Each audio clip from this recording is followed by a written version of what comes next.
বন্ধুরা, good morning. আজকের আমার নতুন ব্লগে আপনাদের অনেক অনেক স্বাগত। আশা করছি সবাই আপনারা খুব সুস্থ আছেন, ভালো আছেন। আজকের ব্লগটা আজকের সকাল থেকে এখান থেকে স্টার্ট করছি। একটা হাসির কথা কি জানেন, আমি এখানে বসে আছি, রোদ খাচ্ছি, কারণ আমার হাজব্যান্ড আজকের খুব ভয় পাচ্ছে আর আমার খুব হাসি পাচ্ছে, কি বলবো তাকে।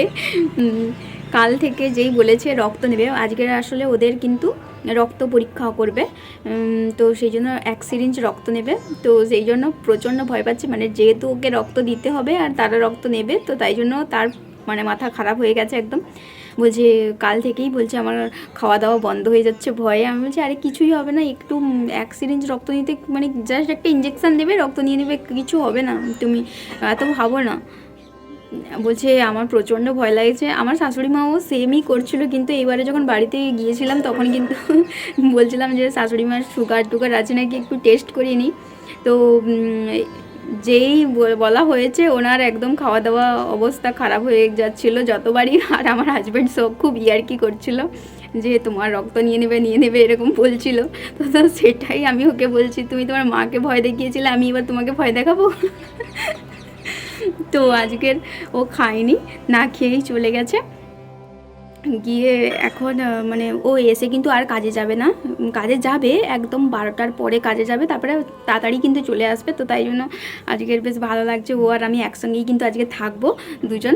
তো বেশ ভালো, আমার সবসময় একা একা থাকতে ভালো লাগে না, একজন কেউ থাকলে কথা বলা যায় বা কিছু, তো বেশ ভালো লাগে এটা আমার। তো চলুন, এই জন্য এখনও রোদে বসে আছি, ও আসুক তারপরে খাবার টাবার বানাবো।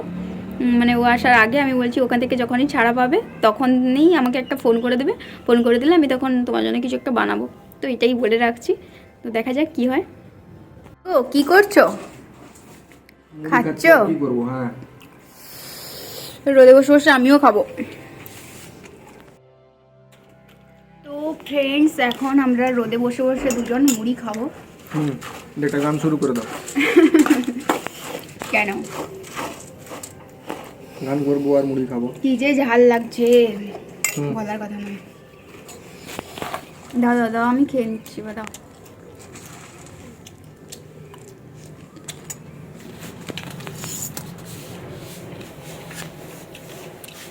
এত ঠান্ডা, এখানে রোদে বসে বসে মুড়ি খেতে ভালোই লাগছে, বলো? সেখানে থেকে এখানে বেশি ভালো লাগছে না? ডাইনিং টেবিলে ধরে ভাত তো এখানে খাবো। ভাত ভাত এখানে করে দাও, হয়ে যাবে, নিচে বসতে হবে, বড় হয়ে যাবে। থালা হাতে নিয়ে খাবে, থালা হাতে নিয়ে খাবে। ভাত এখানে খাওয়া যাবে না, চুপ কথা বলছো। ভাত খাওয়া যাবে না, এমনি মুড়ি ঠিক আছে। তো চলুন, এখন আমরা রোদে বসে বসে এনজয় করতে করতে মুড়ি খাই। মুড়িতে কি আছে গো বলো? পুদিনা, ধনিয়া, পেঁয়াজ, বাদাম ভাজা, চামচ। আর আলু ভাজাটা কে বলে? হ্যাঁ, আলু ভাজা, মেনটাই বলিনি, আলু ভাজা বলেই গেছি। এই যে মুড়ি,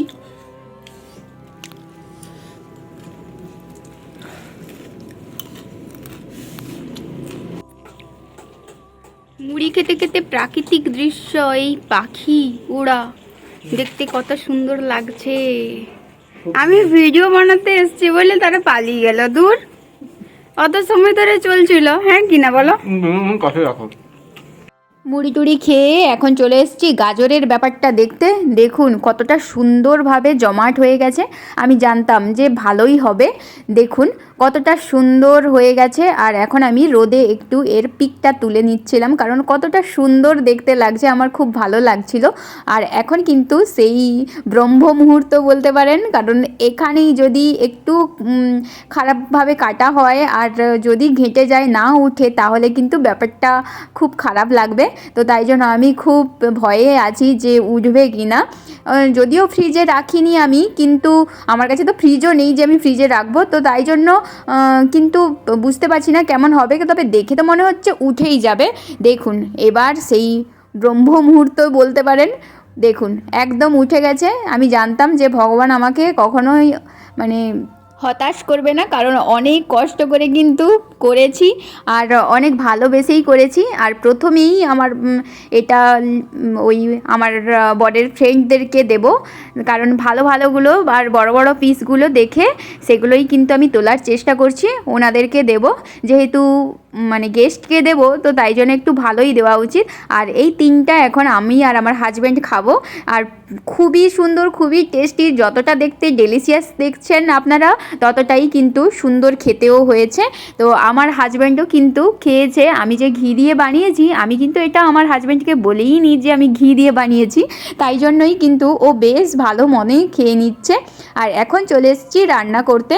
আর আমার হাজব্যান্ডের পালং শাক খেতে খুবই ভালো লাগে, তো তাই জন্য সেদিন আগের দিনই তো পালং শাক করেছিলাম, আবারও আজকের কিন্তু পালং শাক নিয়ে চলে এসছে, মানে এটা কিন্তু কিনে নিয়ে এসছে। তো তাই জন্য আমি এই যে আমার কাছে আসলে টাকা নেই, তো তাই জন্য আমি ভালোভাবে ধোয়ার জন্য কি করব, তাই জন্য এই দুটো বেলাতে আমি কিন্তু পালং শাকটা কেটে একটু জুবিয়ে রাখছি, কারণ এই প্রচণ্ড তো বালি থাকে, মাটি থাকে, তো তাই জন্য। আর এখন একটু বেশ পরিমাণ আলু আর গাজর দিয়ে একটু ভালোভাবে ভাজছি। আর আজকে কিন্তু বড়ি দিয়েই তৈরি করব পালং শাকের তরকারি।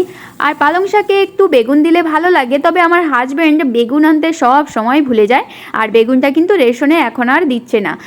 ওই আলু, গাজর, তারপরে পালং শাক, বিভিন্ন শাক ফাক দেয় মাঝে মাঝে, মেথি শাক, সর্ষে শাক, পালং শাক, যখন যেরকম হয় শাক ফাক কিন্তু এখন বেশ দিচ্ছে। শীতকাল তো, শীতকালে তো প্রচুর পরিমাণ শাক সবজি পাওয়াই যায়, তো তাই জন্যই হয়তো দিচ্ছে। আর এই যে দেখুন, বেশ অনেকটা পরিমাণ কিন্তু আমি আজকের পালং শাকটা তৈরি করছি। আর আজকে দুপুরে কিন্তু তেমন কিছুই নেই বলতে গেলে, এই পালং শাকের তরকারি আর ডাল করছি, আর ডিম সিদ্ধ করব। আর এই যে দেখুন কতগুলো আমলকি, এগুলো কিন্তু কিনে আনিনি, কিন্তু দেখে মনে হচ্ছে যেন একদম কেনা আমলকি, একদম দেখুন এই যে বোঁটা পর্যন্ত আছে। তো এটা কিন্তু আমার হাজব্যান্ড যেখানে কাজ করে সেখানেই কিন্তু একটা গাছ আছে, ওখান থেকে পেড়ে আনছে। আমার বর এইগুলো পেড়ে আনছে গাছ থেকে, এখানে গাছ আছে, আমলকিগুলো পেড়ে আনছে। তো এগুলোকে আজকে ওই লবণ মাখিয়ে রোদে দেব, তাহলে বেশ ভালো লাগবে। অনেকগুলোই আনছে বলতে গেলে, তো এখন এগুলোকে ধুয়ে নেব।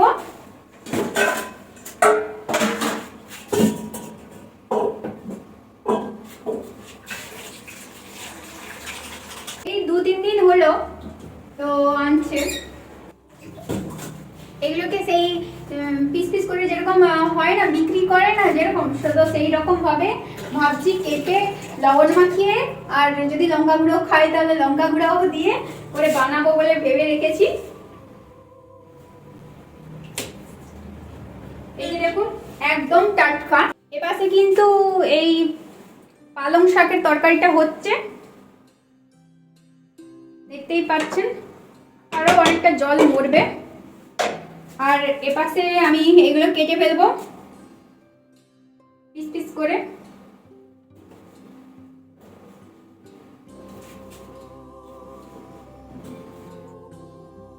এই প্লেটটাতে রাখবো ভাবছি। এই আমলকি গাছ কিন্তু বেশ দেখতে সুন্দর হয়, একদম সরু সরু পাতা, ওই একদম কৃষ্ণচূড়া গাছের মতন কিছুটা হয়।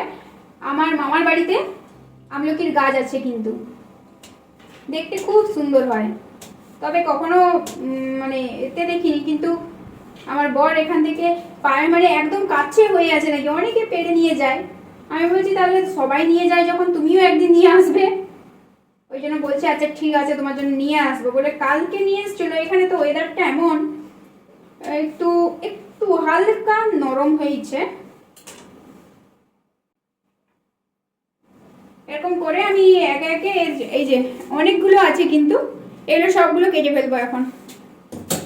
দেখুন একে একে আমি কিন্তু সমস্ত আমলকিগুলো কেটে ফেলেছি, এখন কিন্তু এই প্লেটটাতে সমস্ত আমলকিগুলো নিয়ে নিচ্ছি।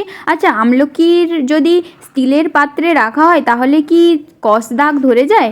আমার ঠিক জানা নেই, তবে আমার যেন মনে হচ্ছে কস দাগ যদি ধরে যায়, তো তাই জন্য কিন্তু আমি একটা প্লাস্টিকের প্লেটে নিয়েছি। আর এখানে কিছু পরিমাণ আমি লবণ দেব, আর লঙ্কার গুঁড়োটা দিচ্ছি না, কারণ আমার হাজব্যান্ড যেহেতু আমার মানে ঘরে এখন নেই, কাজে চলে গেছে, তো তাই জন্য লঙ্কার গুঁড়ো দিলে খাবে কি খাবে না না। দেখুন আমার তো সমস্ত কিছু চলে যায় গরু গাধার মতো, কিন্তু আমার হাজব্যান্ডের খুব খিটিরমিটির, মানে ও যে কি মানে এটা খাই ওটা খায় না, ওটা খায় সেটা খায় না, এরকমই ওর বায়না থাকে। তো তাই জন্য আমি আর লঙ্কার গুঁড়োটা মিশালাম না।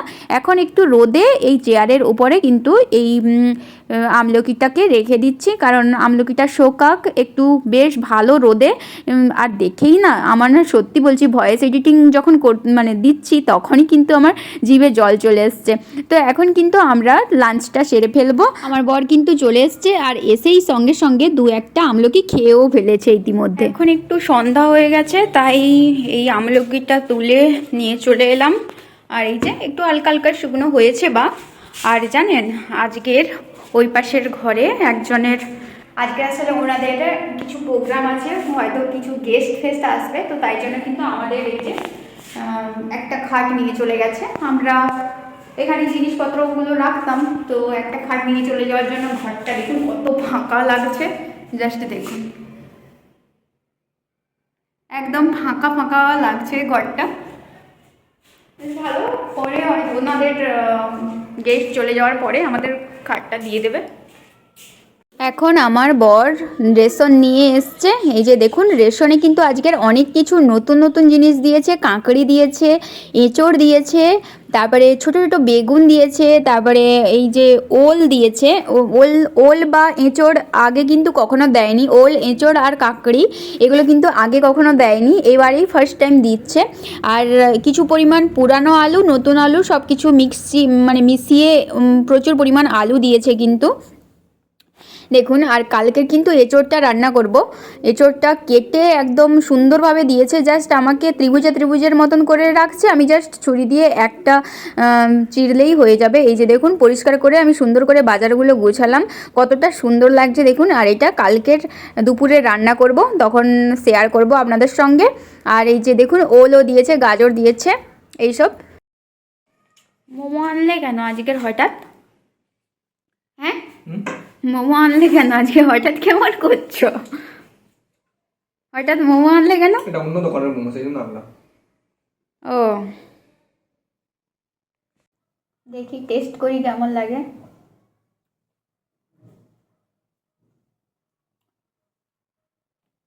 এটাই বেশি ভালো লাগছে ভাই,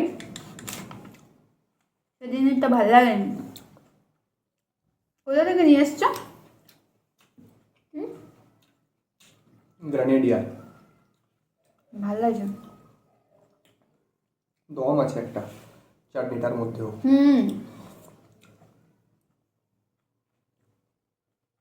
ওয়াও, থ্যাংক ইউ এত সুন্দর মোমো খাওয়ানোর জন্য। দেখুন এখন আমরা চলে যাচ্ছি আমার হাজব্যান্ডের ফ্রেন্ডের বাড়িতে। বাড়িতে নয়, আমি কিন্তু যাবো, বুঝছো? না মানে আমি বাড়িতে থাকবো, তুমি যাবে, দিয়ে আসবে। ঠিক আছে, তো এখন যাই, পরে কথা হবে।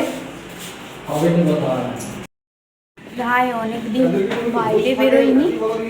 হ্যাঁ জানি না লাইট কেন জ্বালায় না, জানি না। প্রায় অনেক দিন বাইরে বেরোয়নি, আর আজকের বেরিয়ে বাবারে কি যে ঠান্ডা লাগছে বলার কথা না, এত ঠান্ডা ভাই। আর আমি বাইরে বেরোবো না কখনো, বাবারে আজকে প্রচণ্ড ঠান্ডা, মানে প্রচণ্ড ঠান্ডা পেয়ে গেছি। ওইখানে সামান্য এইখান থেকে এইটুকু যেতে এত ঠান্ডা পেয়ে গেছি, প্রচণ্ড ঠান্ডা লাগছে। ভালো থাকুন, সুস্থ থাকুন, আর ঠান্ডা থেকে ভালো মানে মোটা সোটা জামা কাপড় পরে থাকুন, যাতে আপনাদেরও না ঠান্ডা লেগে। ঠান্ডাতে প্রচণ্ড মানুষ কিন্তু মারা যায়। হ্যাঁ সত্যি, যত বুড়াবুড়ি মানুষ, সত্যি যত বুড়াবুড়ি মানুষ বেশিরভাগ সময় দেখবে ঠান্ডাতে মারা যায়, সত্যি বলছি। তো আপনারা সবাই সেফ থাকুন, ভালো থাকুন। আজকে ভিডিও এখানেই শেষ করে দিচ্ছি, দেখা হচ্ছে নেক্সট ভিডিওতে, টাটা।